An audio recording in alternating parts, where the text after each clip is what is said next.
how you're gonna pay. तो दोस्तों आज मैं एक्सप्लेन करने वाला हूँ हाल ही में रिलीज हुई एक हॉरर मूवी रिवीलर को। तो चलिए अब बिना किसी देरी के चलते हैं सीधा वीडियो की तरफ। मूवी की स्टार्टिंग होती है 1987 शिकागो से, जहां पर हम एक प्रीचर को देखते हैं जो कि टीवी पर कुछ अच्छी बातें कर रहा था। वो प्रीचर अपने व्यूअर से डोनेशंस की बात करता है बीच बीच में, यानी कि ये बातें उतनी अच्छी भी नहीं थी। खैर अब सडनली ही हम उस प्रीचर को एक टनल या फिर मेज जैसी जगह पर देखते हैं, जहां पर टीवी पर उसी प्रीचर की प्रीचिंग चल रही होती है, यानी कि वो खुद को ही देख रहा था। वो टीवी देखकर बार बार बोलता है कि उसको यहाँ पर क्यों लाया गया है और उसने क्या गलत किया है, सिर्फ गॉड के वर्ड्स ही तो उसने बोले हैं। अब एक डिमोनिक वॉइस उसको सुनाई देती है और बोलती है कि वो एबॉमिनेशन है और कयामत का दिन आ गया है और प्रीचर उसके सामने नील करे। और अब एक बहुत तेज आवाज प्रीचर को परेशान करती है और सीन यहाँ पर शिफ्ट हो जाता है। अब हम देखते हैं एंजी नाम की एक लड़की को जो कि फोन बूथ पर किसी को कॉल करती है और बोलती है कि वो एंजी के भतीजे की आज देखभाल कर ले क्योंकि उसको आज एक्स्ट्रा शिफ्ट करनी पड़ेगी। फोन कट होने के बाद में एंजी के पास में सैली आती है जो कि एंजी के वर्क प्लेस के बाहर ही रिलीजियस प्रोटेस्ट कर रही होती है और वो एंजी से बोलती है कि एंजी जो बुरे काम करती है ना वो उनको छोड़ दे और जीसस क्राइस्ट की शरण में आ जाए, जिससे कि उसकी जिंदगी ठीक हो जाएगी। लेकिन एंजी सैली की बातों को मजाक में लेती है और उसको बोलती है कि वो जैसी भी है बिल्कुल ठीक है। साथ ही साथ उन दोनों की थोड़ी बहस भी हो जाती है जो कि नॉर्मल था, क्योंकि वो दोनों ऐसे ही एक दूसरे से वर्बली फाइट किया करती थी और एक दूसरे को पसंद भी नहीं करती थी।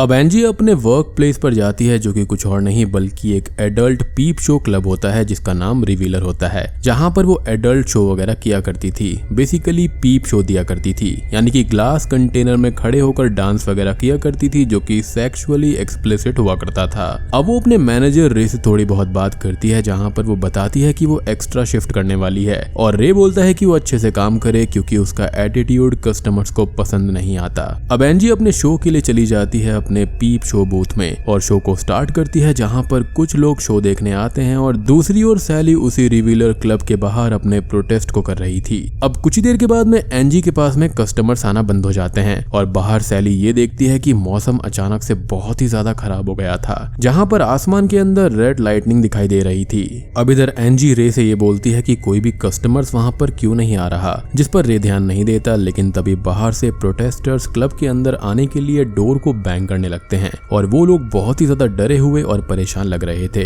वो लोग अंदर आने लगते हैं और रे उनको बाहर निकालने की कोशिश करता है, बट जब वो आसमान को देखता है तो वो भी शॉक्ड हो जाता है और डर जाता है, जिसके साथ ही कोई उसे बाहर खींच लेता है। एंजी के रेडियो पर अब उसी प्रीचर की प्रीचिंग चलने लगती है जो कि ये बोलता है कि पापियों को सजा जरूर मिलेगी और उसकी आवाज अब डिमोनिक होने लगती है, जिसके साथ ही रेडियो स्पार्क करने लगता है, जिस पर एंजी पानी डाल देती है। अब वो रे को पूछने के लिए बुलाती है कि बाहर क्या चल रहा है और रे उसके पास में आता है जो कि खून से लथपथ था और उसकी जुबान कटी हुई थी, जो कि वहीं बूथ के पास में गिर जाता है। ये सब देखकर एंजी बहुत परेशान हो जाती है और अब वो बाहर जाने की कोशिश करती है, लेकिन बूथ का जो डोर होता है वो अटक गया था, जो कि बार बार ऐसे ही स्टक होता रहता था। वो ग्लास की पीप वॉल को तोड़ने लगती है, लेकिन वो भी नहीं टूट रही थी और वो फ्लोर से बाहर जाने के लिए फ्लोर उखाड़ने की कोशिश करती है, लेकिन ये भी बेकार था। अब वो परेशान होकर रोने लगती है कि वो यहाँ पर फंस गई है, लेकिन तभी उसे अपने साइड वाले बूथ से सैली की आवाज आती है जो कि क्लब के अंदर डर कर आ गई थी और पीप शो बूथ में छुप गई थी, यानी कि जिस चीज को वो अवॉइड कर रही थी वो उसी के अंदर आकर बैठ गई। सैली बोलती है कि ये दुनिया का अंत है और बाहर लोग एक दूसरे पर हमला कर रहे हैं और उनकी आंखें स्नेक्स जैसी हो गई हैं और वो एक दूसरे को नोच नोच कर खा रहे हैं। वो आगे बोलती है कि वो कयामत के वक्त पर आखिरी टाइम इस जगह पर बिता रही है जो कि उसके लिए बहुत बुरा है और ये अब जो हो रहा है वो एंजी जैसे लोगों की वजह से ही है, जिन्होंने पाप किए और लूसीफर को इस दुनिया में आने का मौका दे दिया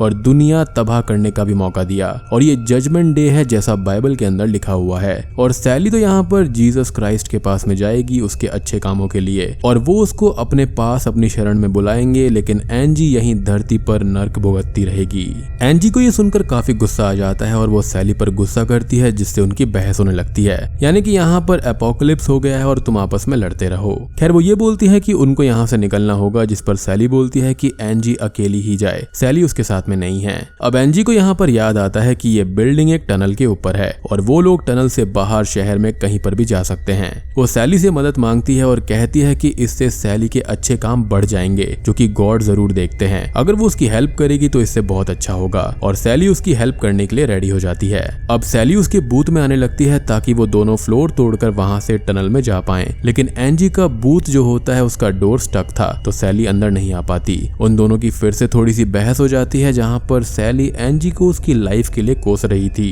और एंजी उस पर गुस्सा करती है और बोलती है कि वो उस पर शर्मिंदा बिल्कुल भी नहीं है। अब गुस्से में एंजी एक चेयर सैली की साइड वाले बूथ पर मारती है जिससे वॉल पर क्रैक आ जाता है और वो दोनों समझ जाती हैं कि इस वॉल को तोड़कर सैली इस साइड आ सकती है। एंजी सैली से फिर से हेल्प मांगती है और सैली हेल्प के लिए मान जाती है और वो दोनों बूथ वॉल को तोड़ने लगती हैं। बूथ वॉल अब लगभग टूटने ही वाली होती है, लेकिन उनके बीच में एक छोटी सी और भी चीज थी जिसको वो लोग हाथों से नहीं तोड़ सकते थे और सैली बोलती है कि उसने बिल्डिंग में एक क्रोबार को देखा था। वो बाहर जाकर क्रोबार को उठाने लगती है और रे की लाश की साइड से निकलती है, लेकिन तभी हम ये देखते हैं कि रे जाग जाता है जिसकी आंखें चेंज हो गई थी। वो अब क्रोबार उठाकर वापस आने लगती है, लेकिन रे उसके पीछे ही खड़ा हुआ था जिसकी जीभ पहले कट गई थी, लेकिन अब वो किसी अजीब से क्रीचर स्पेशली स्नेक की तरह थी और वो सैली पर अटैक करने ही वाला था, लेकिन अपने बूथ से एंजी उसे डिस्ट्रैक्ट करने लगती है और सैली को रे को मारने को बोलती है। सैली अब रे के सर पर क्रोबार से अटैक करके वापस अपने बूथ में चली आती है और वो इस चीज से परेशान हो गई थी कि उसने पहली बार एक आदमी को मारा है और एंजी उसको संभालती है। अब एंजी क्रोबार से उस वॉल को तोड़ने लगती है और तभी सैली के पास में एक अजीब सा स्नेक आता है जो कि हमने रे की जीप की जगह पर देखा था और वो सैली को जकड़ने लगता है और उस पर आकर एंजी की ओर जंप करके उसके मुंह के अंदर एंटर करने लगता है, जिसको सैली पकड़ लेती है और अंदर जाने से रोकती है और वो दोनों उस स्नेक को बाहर निकाल देती हैं, जिसको एंजी क्रोबार से पीट पीट कर मारने लगती है और सैली को वॉल से खींचकर अंदर ले लेती है। लेकिन वो दोनों ये देखती हैं कि वो स्नेक मरा नहीं था और एंजी उसे उठाकर दूसरे बूथ में फेंक देती है। वो बोलती है कि ये स्नेक जिंदा कैसे बच गया, जिस पर सैली बताती है कि ये कोई स्नेक नहीं है बल्कि एक डीमन है और इसे द ग्रेट ड्रैगन ने नीचे फेंक दिया था और इसे सेटन या फिर डेविल भी कहा जाता है, जो कि दुनिया को मिसलीड करने का काम करता है और इसके साथ नीचे इसके एंजल्स भी गिरे थे। अब वो दोनों ही फ्लोर को उखाड़ने लगते हैं कि तभी उन्हें एक बहुत तेज हॉर्न सुनाई देता है और सैली बोलती है कि ये 7 ट्रम्पेट्स में से पहला है और इसके बाद वालों में माउंटेन से आग निकलने लगेगी, पूरा पानी पॉइजनस हो जाएगा।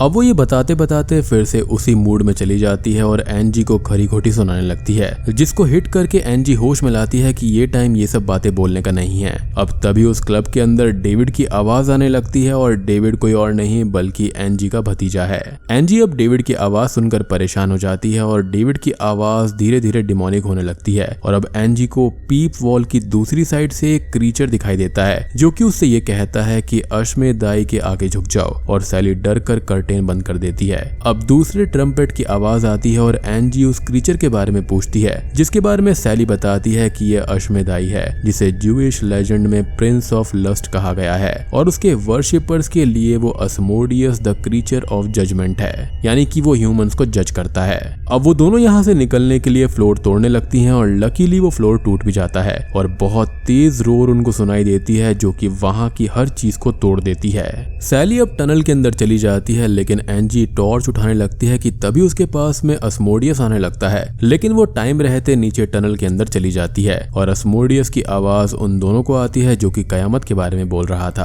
अब अगले ट्रम्पेट की आवाज आती है और सैली बताती है कि अब पूरी नदियों का पानी पॉइजनस हो गया होगा, जिसको जो कोई भी पिएगा वो मर जाएगा। वो दोनों आगे बढ़ती हैं और सैली एंजी से डेविड के बारे में पूछती है कि वो कौन है, तो वो ये बोलती है कि वो उसका भतीजा है जिसकी वो गार्डियन है, लेकिन लीगल सर्विसेज को ये ठीक नहीं लगता कि डेविड उसके जैसी लड़की के साथ में रहे, क्योंकि उनको ये लगता था कि एंजी गलत काम करती है। डेविड असल में उसके भाई का बेटा है, जहाँ पर उसका भाई रॉबरी के केस में जेल चला गया था और डेविड को उसने ही संभाला है। और डेविड को पालते हुए एंजी को ऐसा फील होता है कि उसकी लाइफ कितनी भी बुरी क्यों ना हो, लेकिन एटलीस्ट वो एक चीज तो सही कर रही है। सैली बोलती है कि एंजी ने कम से कम अपनी लाइफ जी तो है, जैसे वो चाहती है, जबकि सैली की लाइफ तो उसके हाथों से फिसलती जा रही है। जिस पर एंजी ये बोलती है कि उसने आज तक जो कुछ भी किया सबके लिए किया, लेकिन उसने हमेशा यही सुना कि वो गलत है और सैली कभी भी अपनी लाइफ में वो ना करे जिससे उसकी लाइफ में उसको रिग्रेट फील हो। खैर वो दोनों आगे बढ़ती हैं तो उनको दो रास्ते दिखाई देते हैं और सैली इसके बारे में एंजी से पूछती है तो एंजी ये बोलती है कि वो कोई चढ़ नहीं है, यानी कि अंडरग्राउंड ड्वेलर नहीं है। अब तभी उनको एक रास्ते पर रेड लाइट दिखाई देती है और वो लोग दूसरे रास्ते पर भागने लगती हैं। आगे पहुंचने पर उन्हें एक जगह से टनल का मैप मिल जाता है और वो दोनों उसकी हेल्प से आगे बढ़ती हैं। अब वो फिर से एक जगह पर पहुंच जाती हैं जहां से दो रास्ते जा रहे थे। एक रास्ता रिवर के पास में जाता था और दूसरा चर्च के पास में, जिस पर सैली बोलती है कि उन्हें चर्च के अंदर जाना चाहिए क्योंकि वहां पर उन्हें कोई हेल्प कर देगा और वैसे भी वो गॉड का घर है तो वो बच ही जाएंगी। लेकिन एंजी बोलती है कि वो रिवर के पास में जाएगी जिससे वो डेविड को अपने साथ लेकर कहीं दूर चली जाए। उन दोनों की बहस हो जाती है और सैली बोलती है कि शायद से डेविड अब तक मर गया होगा, जिस पर एंजी बोलती है कि वो जिंदा है और वो ऐसा फील कर पा रही है और वो उसका इंतजार कर रहा है। वो दोनों ही अलग होकर अपने अपने रास्ते जाने का डिसाइड करती हैं और सैली एंजी को अपने शूज दे देती है एज उसे थोड़ी ज्यादा दूर जाना था। अब आगे जाने पर एंजी को एक बंद रास्ता मिलता है और अब उसके पास बहुत सारे स्नेक्स आ जाते हैं। दूसरी ओर सैली को अश्मेदाई की आवाज सुनाई देती है, यानी कि अस्मोडियस की, और वो बोलता है कि सैली को भी जज किया गया है और अब उसके पास भी बहुत सारे स्नेक्स आ जाते हैं और एक स्नेक उसके ऊपर चढ़ने लगता है और उसको चोक करने लगता है कि तभी वहां पर एंजी आ जाती है और उस स्नेक को सैली के ऊपर से हटा देती है और वो दोनों उन स्नेक्स को मारकर उनसे बचकर वहां से भागने लगती हैं। अब वो दोनों एक क्लोजेट जैसी जगह पर छुप जाती हैं और सैली रोने लगती है और बोलती है कि उसने हमेशा अच्छे काम किए ये सोचकर कि गॉड उसको देख रहे हैं तो वो क्यों जज हो रही है, और एंजी उसे दिलासा देती है। तभी शॉकिंगली सैली रिवील करती है कि वो एंजी को पसंद करती है और वो लड़कियों में इंटरेस्टेड है, जिसे सुनकर एंजी शॉक्ड हो जाती है, यानी कि सैली एक लेस्बियन थी। अब वो दोनों वहां से बाहर आती हैं और सैली को ये लगता है कि एंजी अब उसको गलत समझ रही होगी, तो वो उससे ये बोलती है कि इसलिए ही डीमन सैली को लेना चाहते हैं क्योंकि वो खुद ही एक एबोमिनेशन है, जिस पर एंजी उसको समझाती है कि सैली गलत बिल्कुल भी ना सोचे। अब तभी उनको एस्मोडियस की आवाज आती है और साथ ही डेविड की आवाज भी आती है, लेकिन वो समझ जाती हैं कि ये ट्रिक है और वहां से दूसरी ओर भागने लगती हैं। लेकिन तभी घूमकर वो फिर से वहीं पर आ जाती हैं जहां पर कुछ टाइम पहले वो थी। एस्मोडियस उनसे ये बोलता है कि वो जजमेंट से नहीं भाग सकती और अब वो उनके सामने आ जाता है और उन दोनों को पकड़कर चोक करने लगता है। वो दोनों अब अपने माइंड की विजन्स में ही कैद हो जाती हैं जहां पर उनको उनकी लाइफ की बातें सुनकर तोड़ने का काम किया जाएगा, लेकिन एंजी को उन बातों से कोई भी फर्क नहीं पड़ता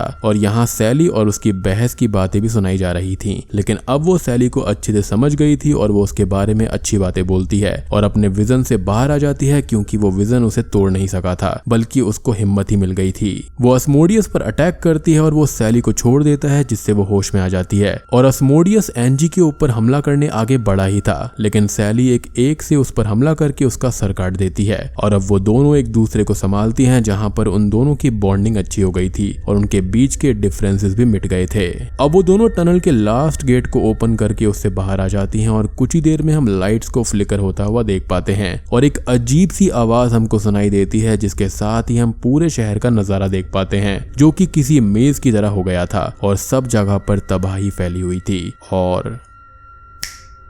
बूम, ये मूवी यहीं पर खत्म हो जाती है। तो दोस्तों ये थी रिवीलर मूवी की कहानी। उम्मीद करता हूँ कि आपको पसंद आई होगी। पसंद आई है तो वीडियो को लाइक कर देना, चैनल पर नए हैं तो सब्सक्राइब जरूर कर लेना। तो मैं आप सबको मिलता हूँ अगली वीडियो के साथ में, तब तक के लिए